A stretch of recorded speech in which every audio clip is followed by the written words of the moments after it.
우리 룻기 2장 8절에서 16절까지 말씀을 가지고 그의 날개 아래에 보호를 받으러 온 자들에게란 제목으로 말씀을 전하도록 하겠습니다. 자, 우리 보통 사람을요 경제적 동물이라고 이야기하죠. 경제에 대해서는요 어느 누구나 손해보는 것을 그렇게 여러분 함부로 하지 않습니다. 그래서요 심사숙고하죠. 자기가 투자했는 것 심사숙고하고요. 그리고 자기가 어떤 은행이나 같은 은행이라도 여러분 이자가 조금씩 다르지 않습니까? 가능하면 좀 나은 이자 있는 쪽으로 가서 그렇게 여러분 저금이나 적금을 하려고 하는 경우들이 많습니다.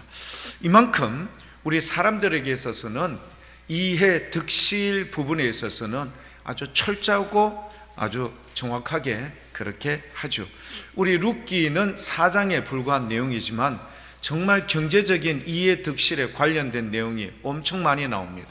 그 중에서 몇 가지만 한번 살펴볼 터인데 여러분 주보에 나와 있죠. 1번, 2번, 3번, 4번 이렇게 네 가지의 것을 제가 말씀을 드렸습니다. 먼저 첫 번째 나오미의 고백이라고 되어 있습니다. 룻기 1장 20절 21절 나오미가요 어떤 고백을 하는가 하면은 사람들이 나오미 왔다고 환영을 해요. 나오미라는 뜻이 뭐냐면은 환희, 기쁨이라는 뜻이거든요. 그런데 지금 나오미의 모습, 형편을 보면은 아무것도 없습니다. 옷도 초라하고, 그리고 나오미도 과부였는데 자기의 자부도 과부예요. 여러분, 이 두 사람이 왔어요. 근데 사람들이 나오미여 하고 환영하고 반겨하는데 나오미로서는 굉장히 자존심이 상하죠. 그래서 나오미의 고백이 뭐죠? 나를 나오미라 부르지 말고 마라라 불러라. 그러니까 쓴물 하여튼 그러니까 안 좋은 거죠. 이제 남아있는 게 아무것도 없으니 엄청나게 많은 어려움이 있지 않습니까? 이런 표현. 그러니까 나오미가 뭐라고 이야기하는 거예요? 나갈 때는 즉 10여 년 전에 베들레헴에서 모압 땅으로 갈 때는 풍족하였는데 돌아올 때는 알거지가 돼서 돌아왔다 이 말이거든.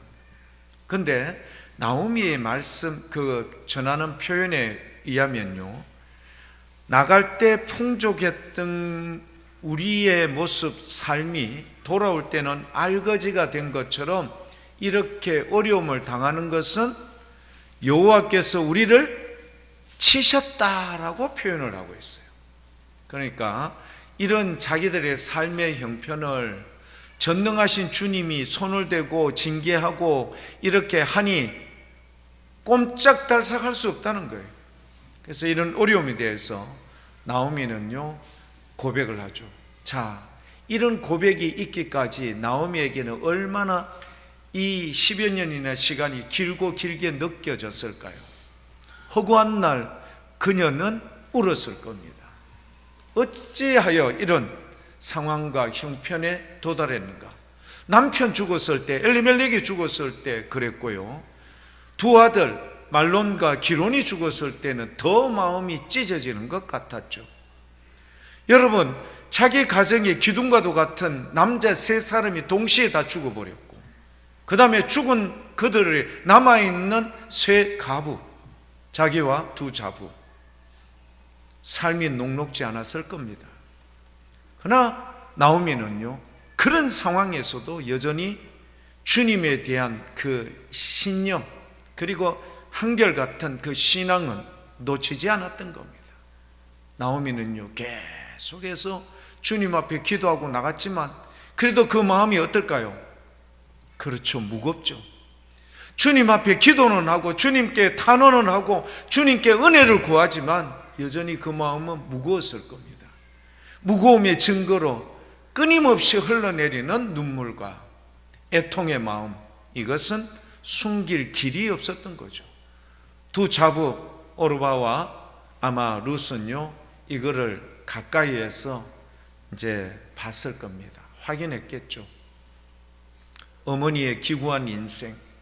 근데 놀랍게도 자기들도 그게 전승되는 듯한데 왜 그럼에도 불구하고 어머니는 절기 때마다 유월절이면 유월절, 여러분 맥추절이면 맥추절, 초막절이면 초막절 한결같이 거기에 따라서 철저하게 예배를 드리고, 그리고 주님의 은혜를 구하며 기도하는 모습, 여러분 그게요 적어도 룻에게는 기억에, 여러분 기억에 또 기억의 기억으로 남아 있었던 겁니다. 나오미의 고백 아시죠? 나갈 때는 풍족했지만 돌아올 때는 그야말로 아무것도 없는 그런 처지. 우리는 인생을 살다 보면은 부할 때도 있지만, 그렇죠, 어려울 때도 있어요. 경제적 여력에 풍족해서 행복할 때도 있지만, 그런 돈의 경제적 여력의 어려움 때문에 무거운 삶을 살아갈 때도 있는 겁니다. 지금이 이 정도인데 앞으로 10년 뒤, 20년 뒤 내가 지금 들어오는 수입이 없다면 얼마나 마음이 무겁겠습니까? 사람들은 나름대로 모든 것을 생각하고 이렇게 나아갔던 것처럼 나오미 역시 그랬던 것을 우리에게 분명하게 보여줍니다. 근데 여러분 꼭 기억하십시오. 그럼에도 불구하고 나오미는 전능하신 주님을 놓지 않았고 잊지 않고 주님의 은혜를 구하였던 것 꼭 기억할 수 있기를 축복합니다. 교회 여러분, 우리의 삶 환난과 극심한 가운데 있을지라도 그걸 꼭 기억하셔야 돼요. 자, 두 번째, 엘리멜렉의 기업 물을 자의 고백이라고 되어 있습니다. 룻기 4장 4절, 룻기 4장 6절에 보면 나와요. 보아스가 나오미와 그의 자부, 말하자면은 룻 거둬들이고 이렇게 가까이 하려고 했었지만 자기보다 촌수가 더 빠른 사람이 있었던 겁니다. 룻기 4장 4절에 나오고 룻기 4장 6절에 나오죠. 자, 교회 여러분, 레위기 25장 24절 25절에 보면요, 기업 물음에 대해서 나옵니다. 너희의 친척들, 너희 같은 지파 사람들, 이런 사람들 중에 너희의 가족들이나 친척들이 가난해서 땅을 팔아야 될 수밖에 없는 그런 절박한 상황이 온다면 친족되는 너희가 이 땅을 어떻게 대신 물어주어라. 그러니까 그 땅의 고난을 뺏기지 않도록 그렇게 너희가 그렇게 도와주라는 말이 레위기 25장 24, 25절에 나와요. 이걸 고엘이라고 이야기해요. 자, 그런데 신명기 25장 5절에서부터 10절까지는요 유대 지역에 내려오는 수원법이 나옵니다. 그러니까 어떤 결혼의 이 모습, 가령 예를 들어서 형제가 쫙 있었는데요, 맏형이 결혼했는데 일찍 죽음을 맞이합니다. 그러면 유대 수원법에 따르면은요, 그 밑에 동생이 형의 가문을 잇게 하기 위해서 누구를 취하여야 된다고요? 그렇죠, 형수를 취하여서 그 가문을 이을 수 있도록 해 주어야 된다. 그런데 신명기 25장 5절에서부터 10절까지의 내용을 말씀을 보면요, 이런 이야기가 나옵니다. 이렇게 하라라고 되어 있거든요. 그런데 나는 그거 싫다, 나는 거부한다, 이런 사람이 있을 때 여러분 그것 때문에 누가 마음이 아플까요? 그렇죠, 그 형수되는 사람이 마음이 아프면 장로들은요 그 형수와, 그러니까 첫째 자부와 그 다음에 그 당사자, 그러니까 둘째 동생을 데려다가 뭘 하는가 하면은 이런 재판을 하라라고 이야기합니다. 어떤 재판을 하라라고 하는가 하면은 다시 그 앞에서 얘기하는 거예요. 야, 유대 수훈법에 따라서 이렇게 하는 것이 맞는데 니 왜 거부해? 저는 싫습니다. 아, 그래? 싫으면은 거기에 대해서 어떤 반응을 보이는가 하면은요, 신명기 25장 8절 9절 10절에 보면은 니 신 벗어, 신을 벗어요. 그 다음에 두 번째는요, 그 얼굴에다 거기에 있던 모든 증언자들이 침을 뱉어요. 그리고 나서 이 사람에게 뭐라고 이야기하는가 하면은 신벗김을 받은 자의 집이라는 이름을 붙여서 그 사람 일평생 동안 따라다니게 하게끔 그렇게 한다라고 정해놓은 거예요. 자, 그러면 여러분, 신명기나 레위기에 있었던 그 시점으로부터 룻기가 있는 이 시점은요, 시간이 한참 흘렀죠. 그래서 말하자면 기업을 모르는 레위기 25장 24, 25절 내용과, 그리고 여러분 유대의 수훈법에 따라서 여러분 그 가문의 대를 이어나갈 수 있도록 그 남아있는 사람들이 그렇게 여러분 여기에 참여한다는 이 유대 수훈법, 이 두 가지가 아마 복합적으로 이루어진 것 같아요. 보아스가요, 이 일을 두고 여러분 어떻게 해요? 딱 하려고 했는데, 보아스보다 먼저 말하자면은 그 이제 촌수가 가까이 있는 그 사람에게 우선권을 물어보죠. 그 사람, 지나가는 그 사람을 불러요. 그리고 장로들을 불러놓고 이제 말하자면은 공개적인 석상에서 이 기업 물으는 것과, 그렇죠, 이 집안이 엘리멜렉의 그 자손의 이거를 명맥 유지하는 것을 위해서 이제 저걸 하는 겁니다. 근데 아마 엘리멜렉이 가지고 있었던 땅이 지금 팔았는지 팔지 않았는지는 우리가 본문 말씀으로서는 알 수는 없지만, 확실한 것은 그 권한, 땅에 대한 주인의 권한에 가지고 있는 것에 대해서 보아스보다 먼저 친족에 가까이 있었던 사람이 오케이 사인을 합니다. 그 말은 뭐냐면은요, 땅이 좋은 거겠죠. 그 땅이 투자 가치가 있는 거예요. 그래서 여러분 룻기 4장 4절에 보면 오케이, 내가 그 기업을 내가 물을게. 그러니까 자기가 돈으로 여러분 그 땅을 사서, 그렇죠, 그걸 갖다가 딱 이래 한다는 겁니다. 자, 그런데요, 보아스가 이야기합니다. 좋다, 네가 그 땅을 딱 얻는 그날에 말하자면은 이 기론의 아내 되던 룻으로부터 어떻게 해요? 이 가문의 대가 끊어진 것에 대해서 책임을 져야 된다, 그렇게 말하는 겁니다. 그러니까 이 사람이 곰곰이 한번 생각해 봤어요.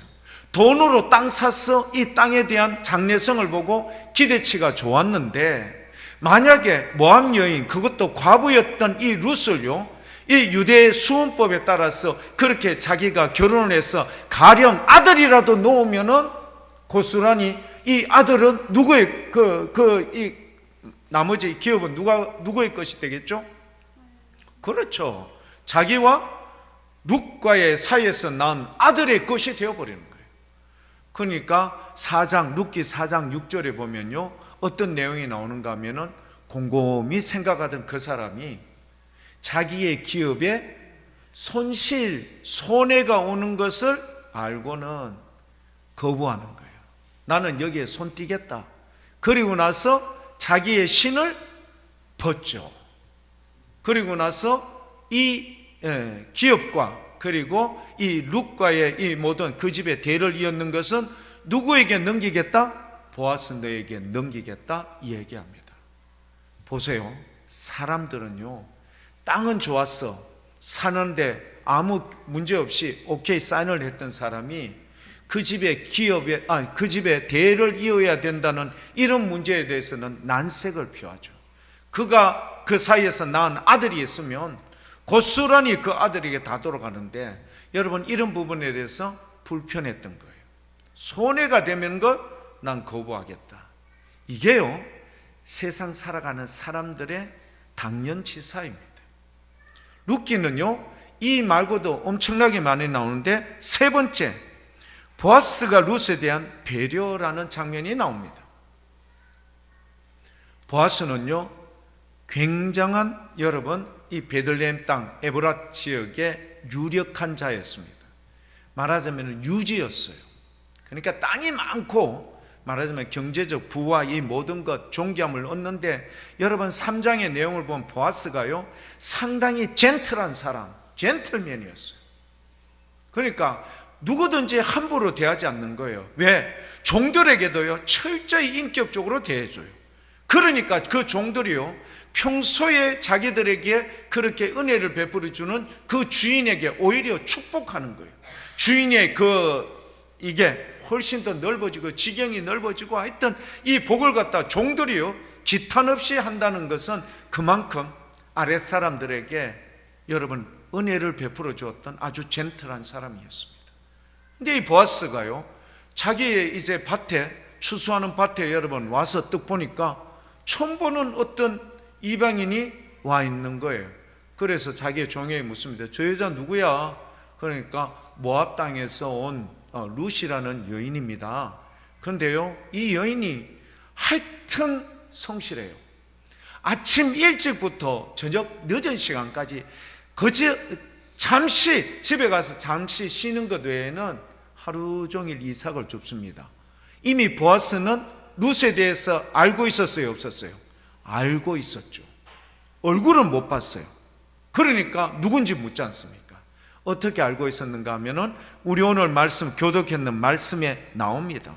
11절, 보아스가 그에게 대답하여 이르되 내 남편이 죽은 후로 네가 시어머니에게 행한 모든 것, 내 부모와 고국을 버리고 전에 알지 못하던 백성에게로 온 일이 내게 분명히 알려졌느니라. 보아스가요 궁금했어요. 야, 이런 사람이 과연 있을 수 있을까? 자기의 남은 여생을 이 아무것도 없는 시어머니에게 전적으로 의지하고 순종하여 간다는 것 불가한 일인데 만나고 싶었어요.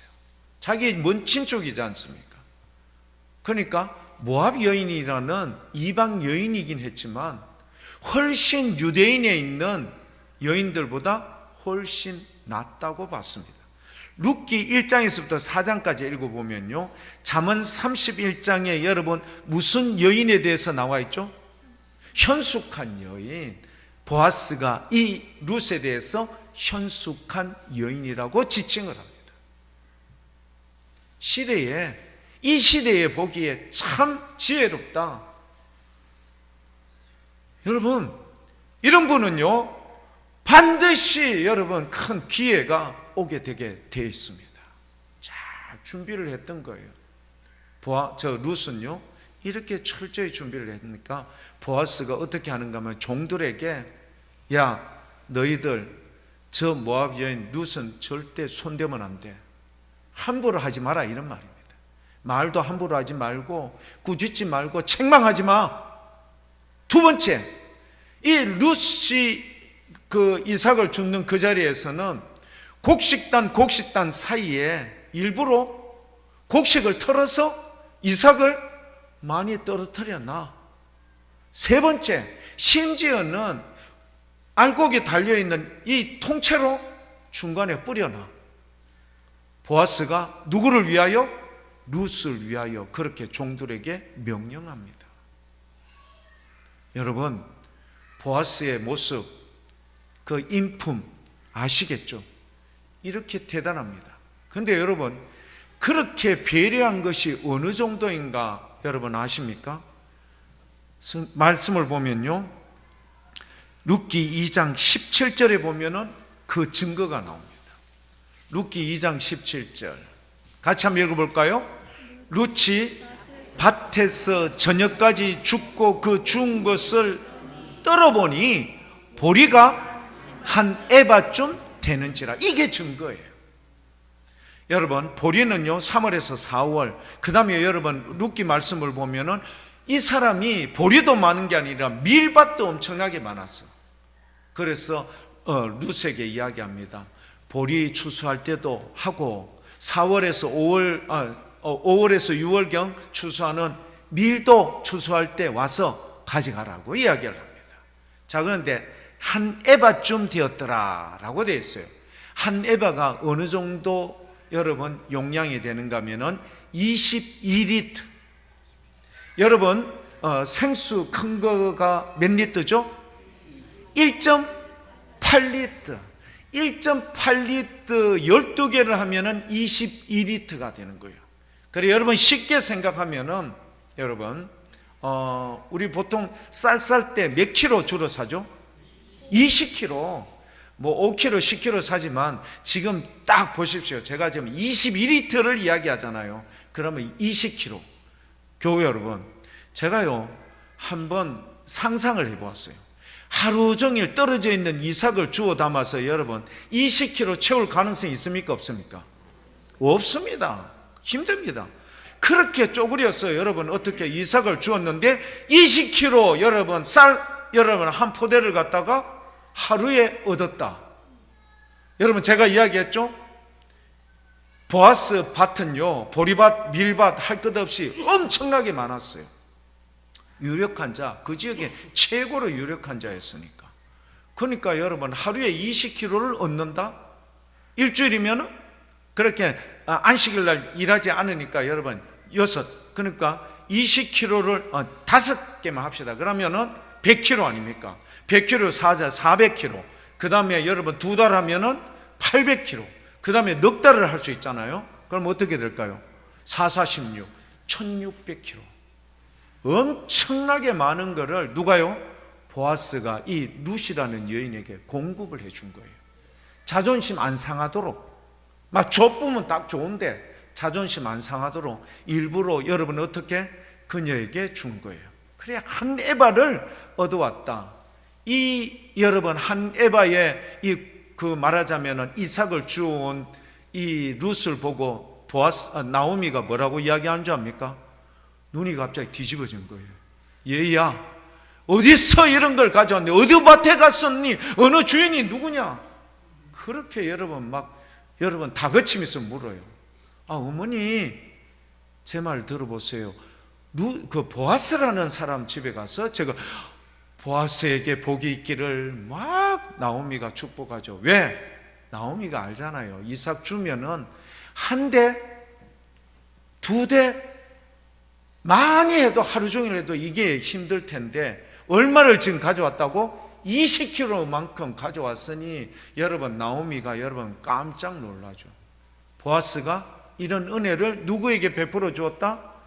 룻에게? 아니요. 모든 사람에게 그렇게 은혜를 베풀어 준 거예요. 그러니까 갈수록 더 잘 되지. 가지고 있는 거 자기 혼자 웅크리지고 있는 게 아니라 자꾸 다른 사람들에게 배려해주고 베풀어주면 하나님께서 그의 앞날을, 그의 지경을, 그의 모습을 형통하게 해주십니다. 교회 여러분, 이 보아스가 그런 삶이었어요. 네 번째, 룻의 고백이죠. 이게 여러분 오늘 하이라이트죠.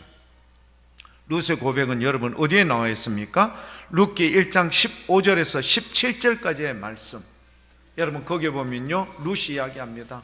어머니가요 여러분 생각해 보세요. 나오미가 자기도 지금의 삶이 형편이 힘든데 아직 자식이 없는 이 젊은 오르바와 룻이라는 여인에게 뭐라고 이야기했죠? 이제 내 베들레헴으로 돌아가는데 같이 따라가자. 짐 싸라. 가방 싸. 막 윽박 지르고 막 너희들 내 말 안 들어 빨리 이랬습니까? 아니죠. 누가요? 나오미가 얘기했어요. 야들아 내가 이제 너희들 위해서 내가 다시 결혼해가 아들 낳아 자라가지고 언제 결혼해가 이게 불가능하다. 나이도 많고 나는 힘들어. 그러니까 너의 백성 너의 어머니에게로 돌아가라. 남은 여생을 어떻게 해요? 내가 지금까지 너희들 보니까 이런 걸 우리는 동병상련, 똑같은 병에 걸려있는 사람이 서로에 대해서 여러분 연관성, 관련을 가지고 여러분 측은히 여기고 여기에 공감을 하지 않았습니까? 그러니까 과부의 그거는 누가 안다고요? 과부가 아는 것처럼 그렇게 자부들에게 배려를 해줘요. 근데요 두 자부가요 어머니가 얼마나 잘해줬으면 큰 소리를 목청껏 울면서 어머니 안 돼요 끝까지 남겠다고 이야기해요. 다시 한번 재차 이야기합니다. 너의 백성 너의 신들에게 돌아가. 첫째 오르바가 어떻게 해요? 어머니 그러면 알겠습니다. 저는 어머니의 마음 아시죠? 그렇지만 어머니가 그렇게 저에게 간청하니 제가 어머니 뜻대로 하겠습니다. 돌아가 버렸어요. 룻은요 어떻게 했죠? 고집이 세요. 룻이요 여러분. 그래서 1장 15절 16, 17절 한번 봅시다. 여러분 어떻게 성경에 나와 있는가? 나오미가 또 이르되 보라 내 동서는 너의 동서 손이 동서는 그의 백성과 그의 신들에게로 돌아갔대. 너도 너의 동서를 따라 니도 행동으로 옮겨. 16절입니다. 룻이 이르되, 같이 한번 룻의 입장에서 한번 이야기해 볼까요? 내게 어머니를 떠나며 어머니를 따르지 말고 돌아가라. 강권하지 마옵소서. 어머니께서 가시는 곳에 나도 가고 어머니 머무시는 곳에 나도 머물겠습니다. 어머니의 백성이, 어머니의 하나님이 나의 하나님이 되시리니. 17절, 어머니께서 죽으시는 곳에 나도 죽어 거기 묻힐 것이라. 만일 내가 죽는 일을 위해 어머니 떠나면 여호와께서 내게 벌 내리시고 더 내리시기 원합니다. 깜짝 놀란 거예요. 볼품 아무것도 없어요. 희망도 없어요. 소망도 없어요. 봤죠 여러분? 룻이요, 여러분 오는 그날로부터 계속해서 이삭 죽는 일밖에 안 했어요. 얼마나 고생이겠습니까? 뜨거운 태양볕 밑에서. 지금은 여러분 이 그늘 하는 모자에 창이 달려서 이런 것도 있었지만 그때는 그런 것도 없었어요. 엉덩이에 여러분 이거 달려있는 의자도 있었지만 그런 것도 없었어요. 그런데요, 종들이 이야기가, 이 여인은 참 신실하다. 아침부터 잠시 집에 가서 쉰 것 외에는 계속해서 일을 한다. 어떻게 될까요?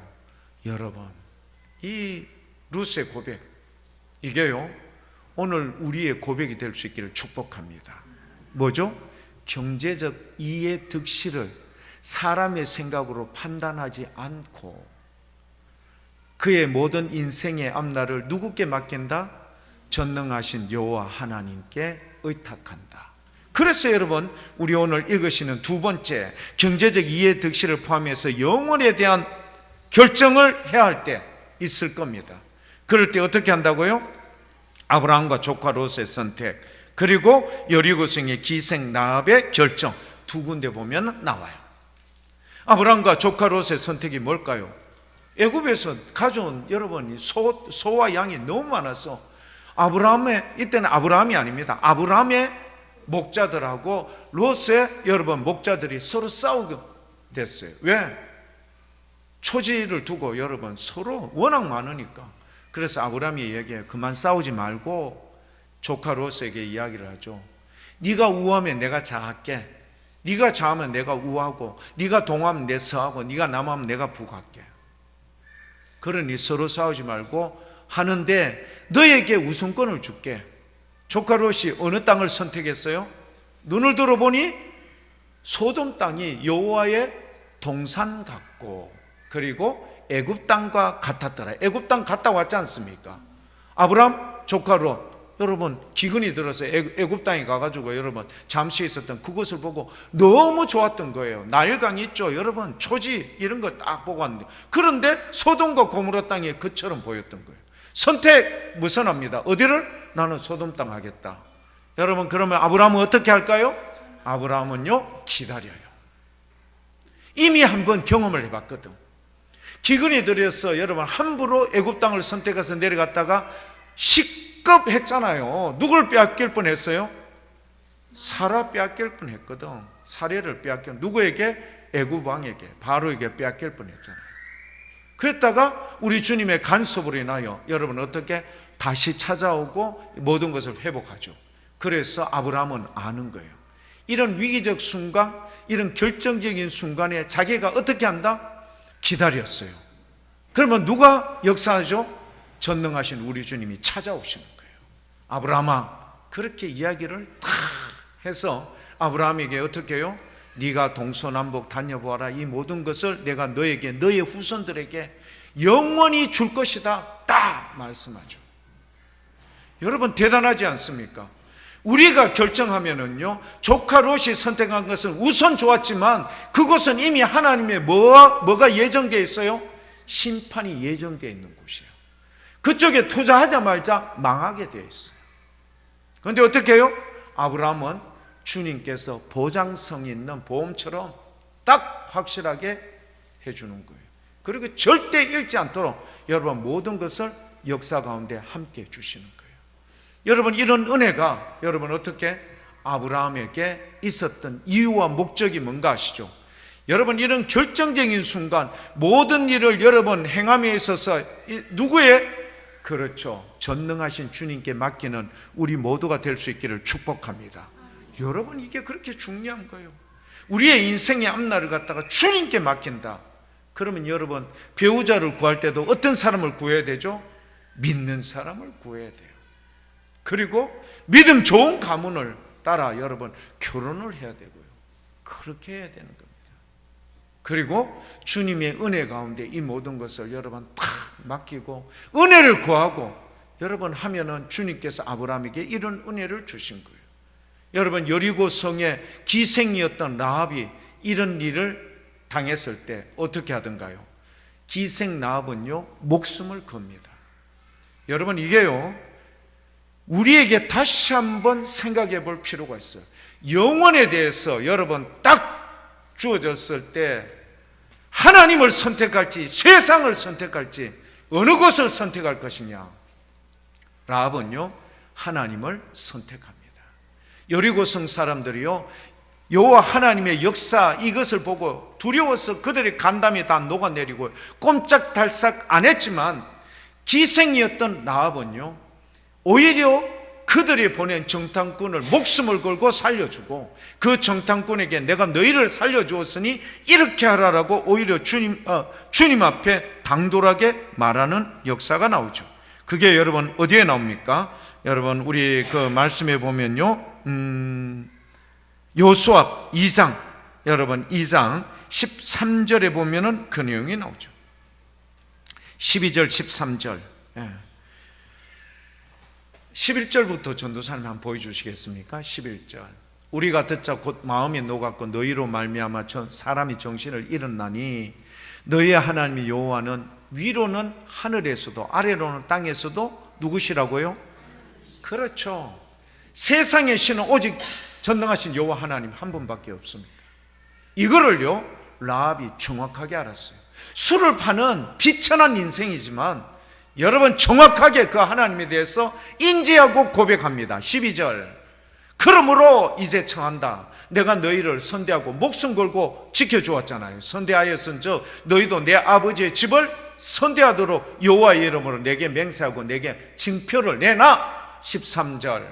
그리고 나의 부모 나의 남녀 형제와 그들에게 속한 모든 사람을 살려주어 우리의 목숨을 죽음에서 건져내라.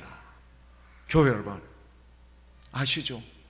예수 그리스도에 대한 믿음이요, 이렇게 철저할 수 있기를 축복합니다. 십자가에 대한 분명한 확신이 세상의 어떤 것도 바꿀 수 없는 여러분의 믿음의 증거로 남기를 축복합니다. 이렇게 하셔야 돼요. 그래서 여러분, 이런 결정이 있을 때, 이런 여러분 판단을 했을 때 어떻게 한다? 주님을 의지했던 아브라함, 그리고 주님 앞에 모든 인생을 걸었던 라합의 모습을 통해서 확실한 증거로 남는 줄 믿습니다. 자, 그러면 세 번째, 보아스의 축복입니다. 12절 말씀에 여러분 잘 나왔죠? 여러분 주보에 나와 있는 그거 한번 같이 한번 읽어볼까요? 3번의 12절. 여호와께서 내가 행한 일에 보답하시기를 원하며 이스라엘의 하나님 여호와께서 그의 날개 아래에 보호를 받으려 내게 온전한 상 주시기를 원하노라 하는지라. 아멘. 교회 여러분, 사무엘상 22장에 보면요, 어떤 내용이 나오는가 하면은 다윗이 사울에게 쫓겨다녀요. 장인어른한테 사위가 쫓겨다니고 있어. 근데 세상 모르는 사람들은 알아요. 다윗은 만만이요, 사울은 천천히다. 결정적인 사건 누구죠? 골리앗 장군을 무너뜨렸던 것, 다윗의 어린 소년이었지만 그 여러분 골리앗 장군을 무너뜨렸고, 그리고 어떻게 해요? 사울이 그렇게 악기에 들려서 힘들어할 때 수금을 타서 온전하게 만들어줬던 그 사위를 그렇게 무참히 짓밟고 막 군사를 풀어서 여러분 그렇게 죽이려고 했던 내용이 바로 사무엘상 22장에 나와요. 어디에? 아둘람 굴. 아둘람 굴은 예루살렘으로부터 남서쪽 26km 지점에 있는 아둘람 굴에 지금 어떻게 해요? 이 다윗이 사울을 피해서 이렇게 있는데, 놀랍게도요, 이렇게 피해 있는 이 다윗에게 누가 찾아오는 줄 압니까? 다윗의 가족들. 다윗의 가족들이 다윗을 얼마나 여러분 힘들게 했는가 아시죠? 예. 여러분 엘리압을 포함해서 이 많은 형제들이요 다윗을 그렇게 힘들게 했거든. 그랬던 이 모든 가족들이 이제 누구에게 다 의지한다?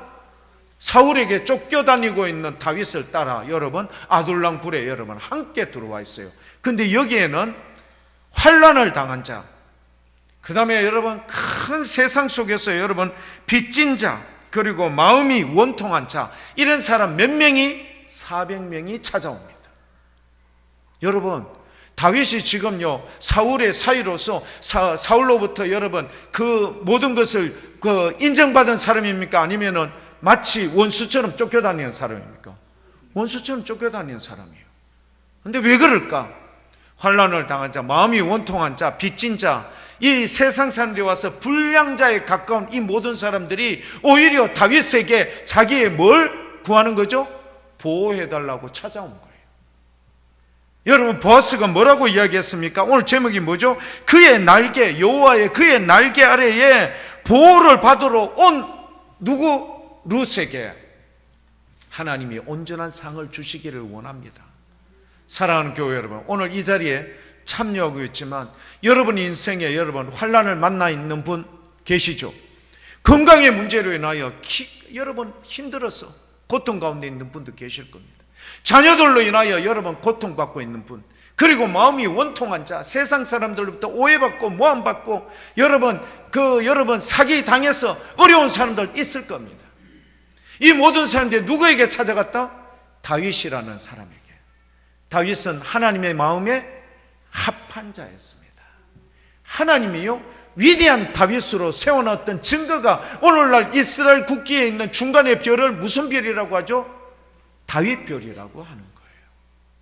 이런 다윗에게 사람들 찾아오니 다윗이 어떻게 하던가요? 이들을 책임져 주는 거예요. 어떻게? 아비가일 아시죠? 나발의 부인 아비가일. 여러분 어떻게 이 자기를 따라왔던, 자기를 추종하던 이 원통한 자, 빚진 자, 그리고 환난을 당한 자 400명의 목숨을 위해서 여러분 어떻게 다윗이 그렇게 딱 해결해 주잖아요. 근데 먼 훗날 다윗이 이제 진짜 남북을 다 통일한 왕이 되고 난 다음에 이 추종했던 400명, 훗날에는 600명이 되는 이 사람들이 다윗의 군사로서 혹은요 위대한 지도자로서 거듭나게 돼요. 놀랍지 않습니까? 불량자로 보았던 환난당한 자, 마음이 원통한 자, 빚진 자들이요 다윗이 천하 통일을 하고 난 뒤에 여러분 어떻게 해요? 그 나라의 진짜 요직 중요한 부서들마다 위대한 지도자가 되고요 군사들이 되고요 다윗을 돕는 자들로 거듭나게 되는 겁니다. 교회 여러분, 우리가 주님의 날개 아래 꼭 들어갈 수 있기를 축복합니다. 여러분 이거를 마태복음 여러분 어디에 보면 나와 있죠? 마태복음 23장 37절 예수님께서 예루살렘을 보면서 이렇게 표현을 했어요. 예루살렘아 예루살렘아, 마태복음 23장 37절, 마태복음 23장 37절 같이 한번 읽어볼게요. 예루살렘아 예루살렘아, 선지자들을 죽이고 너에게 파송된 자를 돌로 치는 자여, 암탉이 그 새끼를 날개 아래에 모음같이 내가 내 자녀들을 모으려고 한 일이 도대체 몇 번이나 있었느냐? 그러나 너희가 원하지 아니하였도다. 그러나 오늘 이 자리에 예배드리는 우리 사랑하는 교회 여러분들은 꼭 그렇게 될 수 있기를 축복합니다. 환난을 당하거나 마음에 원통함이 있거나 빚진 자이거나 세상 사람들 봐서는 도저히 가치 없는 불량스러운 그런 사람이라 할지라도 주님의 날개 아래 들어가면, 주님께 도움을 청하면 주님께서 은혜와 은총을 부어 주십니다. 여러분 그래서 수르보니게 여인 보십시오.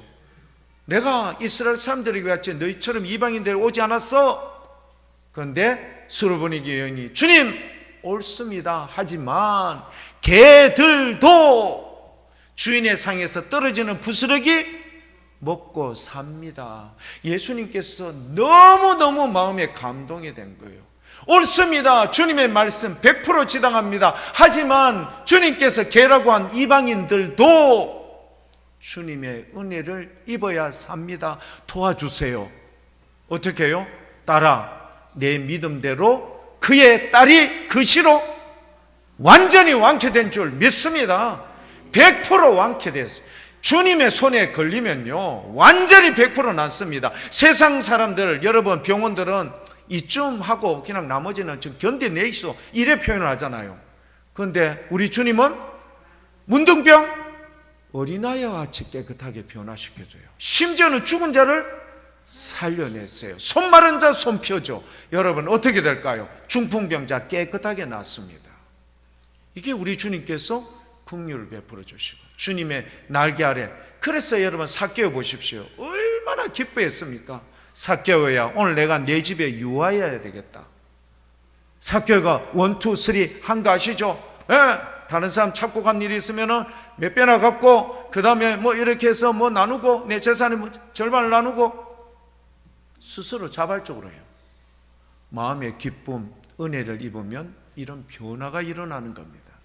오늘 이 자리에 계신 사랑하는 교회 여러분, 룻과 보아스를 통해서 나오미를 통해서 우리가 여러분 꼭 깨달아야 될 게 뭐죠? 사람은 흥할 때도 있지만 망할 때도 있구나. 세상 가운데 부족함이 없이 행복할 때도 있지만 엄청나게 힘들 때도 있어요. 그렇지만 흥하건 부하든 잘하든 뭐 어떤 상황에서든지 우리는 오직 누구께만? 주님께만 나아갈 수 있기를 축복합니다. 주님의 날개 아래 거할 수 있기를 축복합니다. 뭐라고 이야기했죠? 보아스가 주님의 날개 아래 들어와서 도와달라고 온 너 룻과 같은 우리 사랑하는 교회 여러분, 뭐라고요? 주님께서 거둬드릴 뿐만 아니라 여기에 합당한 뭐도 준다? 온전한 상까지 줄 거야. 그 증거가 뭐죠? 보아스가 마음에 감동이 돼가 룻에게 눈이 완전히 흠뻑 빠진 거예요. 그러니까 여러분 자기보다 촌수가 앞섰던 그 사람이 기업 물은다 할 때 내가 모르겠다 했기에 완전히 가슴이 다 녹아내렸어. 우야지 룻 가져가면 어떡하지? 그런데 다행히 하나님께서 그에게 손익계산을 해보고 나는 룻은 내 못 거두겠다. 나 신발 벗으니까 네가 알아서 해. 할렐루야. 우리 하나님의 은혜인 줄 믿습니다. 여러분 이런 놀라운 은혜가 우리 모두에게 있기를 축복합니다.